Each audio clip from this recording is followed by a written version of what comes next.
এখনো আমাদের এই বাংলাদেশে গুপ্ত হত্যা চলমান রয়েছে। আমরা দেখেছি আমাদের অনেক ভাইদেরকে 5 আগস্টের পরে বিভিন্ন ভাবে বিভিন্ন সময় হামলার শিকার হতে হয়েছে।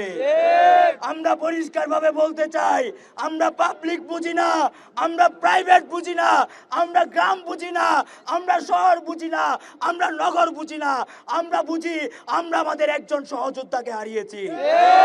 আমরা বুঝি আমরা বাংলাদেশের একজন নাগরিককে হারিয়েছি।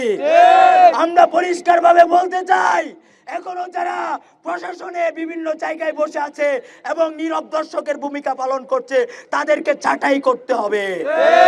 একটা 16 বছরের রেজিমকে আমরা পালিয়ে যেতে বাধ্য করতে পেরেছি। এখন যারা এখনো এই চেয়ারগুলোতে বসে থেকে নীরব দর্শকের ভূমিকা পালন করছে, যদি প্রয়োজন হয় তাদেরকেও লেজ গুটিয়ে পালিয়ে যেতে বাধ্য। আমরা পরিষ্কারভাবে বলতে চাই, প্রশাসনের যে সকল চেয়ারে এখনো স্বৈরাচারের দূষরেরা বসে আছে, দায়িত্বশীল যারা রয়েছেন, উপদেষ্টা প্যানেলে যারা রয়েছেন, আপনারা নির্বিঘ্নে কাজ করতে পারেন, বুকের সৎ সাহস নিয়ে কাজ করতে পারেন। তাদেরকে নির্মূল করতে বাংলাদেশ আপনাদের সাথে আছে। কিবোর্ড দাঁড়িয়ে আছেন আপনারা, রক্তের উপর আপনাদের চেয়ার। তাই আমরা পরিষ্কারভাবে বিপ্লবী ভূমিকায় অবতীর্ণ হন, নয়তো বীর চট্টলা থেকে দ্বিতীয় বিপ্লবের ঘোষণা করা হবে। আমি 24 ঘন্টার মধ্যে বাংলাদেশের যে গুপ্ত হামলাগুলো হয়েছে, গুপ্ত হত্যাগুলো হয়েছে, সেগুলোর দৃষ্টান্তমূলক শাস্তি নিশ্চিত করতে হবে। আমরা চট্টগ্রাম থেকে পরিষ্কারভাবে আপনাদেরকে জানিয়ে দিতে চাই, সুশীলতার জন্য আপনাদেরকে চেয়ার দেওয়া হয় নাই। আপনারা হয় বিপ্লবী হন, নয়তো বাংলাদেশ ছাড়ুন।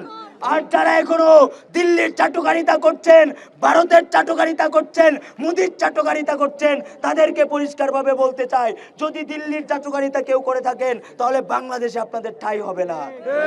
আমরা ইতিমধ্যে জেনেছি বিভিন্ন রাজনৈতিক দল তাদেরকে পুনর্বাসন করছে, যারা কিনা আমাদেরকে গুলি করে হত্যা করেছে। যে মানুষগুলো আছে, প্রত্যেকটা মানুষের জীবনের ঝুঁকি রয়েছে। কারণ জসিম যে ছিল,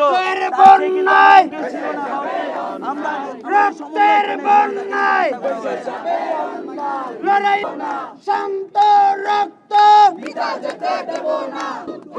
আবু সাইদ মুগ্ধ জীবনকে উৎসর্গ করে করা হয় নাই। যাদেরকে গ্রেফতার করা হয়েছে তাদেরকে এখন পর্যন্ত দৃষ্টান্তমূলক শাস্তির আওতায় আনা হয় নাই। এখন পর্যন্ত তাদের যে নীরবতা পালন করছে, এটা আইন উপদেষ্টা